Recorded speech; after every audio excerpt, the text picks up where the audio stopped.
অনেকদিন আগের কথা। একটি ঘন জঙ্গলের পাশে একটি বড় নদী ছিল। নদীর পাশেই একটি বাঘ বাস করত। বনের রাজা হিসাবে সে নিজেকে খুব গর্বিত মনে করত। আর নদীর জলেতে এক বিশাল কুমির রাজত্ব করত। দুজনেই নিজের এলাকায় খুব শক্তিশালী আর ভয়ঙ্কর ছিল। একদিন প্রচণ্ড গরম পড়ে। না, আজকে একটু বেশি গরম লাগছে। যাই নদী থেকে একটু পানি খেয়ে আসি।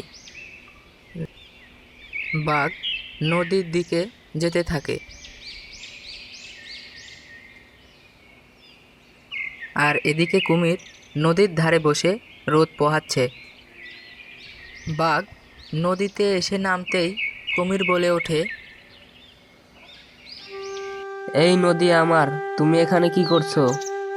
বাঘ রেগে গিয়ে গর্জন দিয়ে বলল, আমি হলাম বনের রাজা, যেখানে ইচ্ছে যাব, তাতে তোমার কি? হা হা, তুমি বনের রাজা হতে পারো, কিন্তু পানির রাজা তো আমি। সাহস থাকলে পানিতে নেমে দেখো। এবার মনে হয় তোমাকে আসল শক্তি দেখাতেই হবে। এই নিয়ে তাদের দুজনের মধ্যে তর্কাতর্কি শুরু হয়ে যায়। এক পর্যায়ে তাদের মধ্যে মারামারি শুরু হয়ে যায়।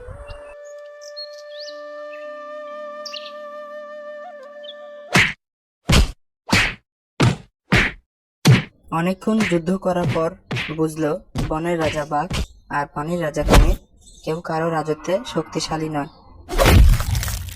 অবশেষে তারা নিজেদের এলাকা মেনে নিয়ে বন্ধুত্ব করলো আর বলল, শোনো বাঘ, আজ থেকে তুমি আমার সীমানা অতিক্রম করবে না। ঠিক আছে, এই কথা যেন মাথায় থাকে।